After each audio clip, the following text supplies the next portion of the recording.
نحمدہ و نصلی علی رسولہ الکریم اما بعد۔ محترم بھائیو، آج دو اہم مسائل بیان کریں گے، جس میں سے پہلا مسئلہ یہ ہے کہ اگر کسی آدمی کی دو بیویاں ہوں اور وہ اس کو ایک ہی گھر میں رکھتا ہو تو کیا اس کے لیے یہ بات جائز ہے کہ وہ ایک ہی ٹائم میں دو بیویوں کے ساتھ ایک ہی ٹائم پر ہم بستری کریں؟ تو کیا اس کے لیے یہ جائز ہے یا نہیں؟ تو محترم بھائیو، شرم و حیا اسلام کا بنیادی اور امتیازی وصف ہے۔ ایمان اور حیا کو لازم اور ملزوم قرار دیا ہے۔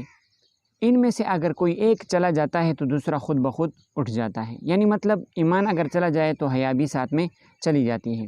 اس طرح اگر حیا چلی جائے تو ایمان بھی چلا جاتا ہے۔ تو محترم بھائیو، اس بات کا آپ خیال کریں، اگرچہ آپ کی بیویاں ہیں لیکن ایک ہی وقت میں ایک ہی ٹائم پر دونوں کے ساتھ ایک ساتھ ہم بستری کرنا یہ ناجائز اور حرام ہے، ایسا نہ کریں۔ نیز عورت کے لیے دوسری عورت کا سطر بلا ضرورت شدیدہ کے بھی جائز نہیں ہے۔ اگر ایک بیوی دوسری بیوی کے سطر کو دیکھے گی تو اس سے مزید قباحت بڑھ جائے گی۔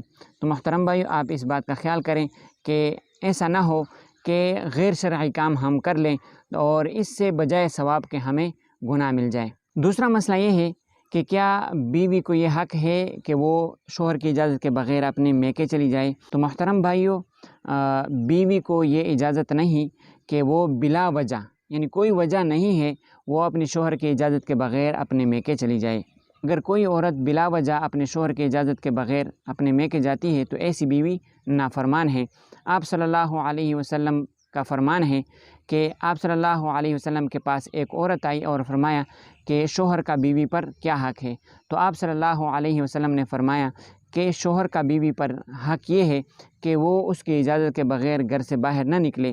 اگر وہ اپنے شوہر کی اجازت کے بغیر گھر سے باہر نکلتی ہے تو آسمان کے فرشتے، رحمت اور عذاب کے فرشتے اس عورت پر لعنت بھیجتے ہیں جب تک وہ واپس لوٹ نہ آئے۔ محترم سامعین، امید ہے یہ باتیں آپ کو سمجھ میں آ چکی ہوں گی۔ یہ اہم مسائل ہیں ہماری زندگی کے، ہمارے ساتھ جو بالکل جڑے ہوئے مسائل ہیں۔ آپ اس کو سنیں اور اس کو آگے پھیلانے کی کوشش کریں تاکہ آپ اس کار خیر میں برابر کے شریک ہوں۔ اللہ تعالیٰ سمجھنے کی توفیق عطا فرمائے۔ وآخر دعوانا ان الحمد للہ رب العالمین۔